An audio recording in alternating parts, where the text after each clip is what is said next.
எப்படி இருக்கீங்க? இன்றைக்கி வாழைத்தண்டு தொகையில் எப்படி செய்யலான்னு பார்க்கலாம். அது நல்லா வாழைத்தண்டு நல்லா நாரெலாம் க்ளீன் பண்ணி இந்த மாதிரி கட் பண்ணி வச்சுக்கிறேன். ஏற்கனவே கடாய் வச்சு நான் சூடு பண்ணி வச்சுருக்கேன். நான் அதில் கொஞ்சம் எண்ணெய் விட்டுண்டு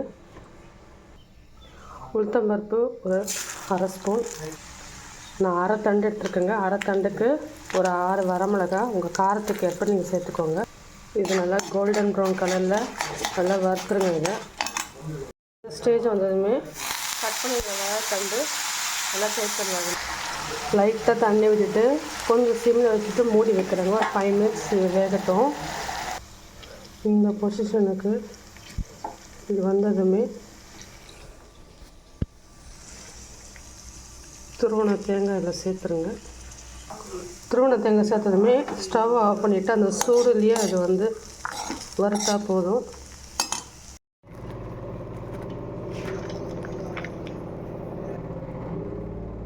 கல்லுப்பு,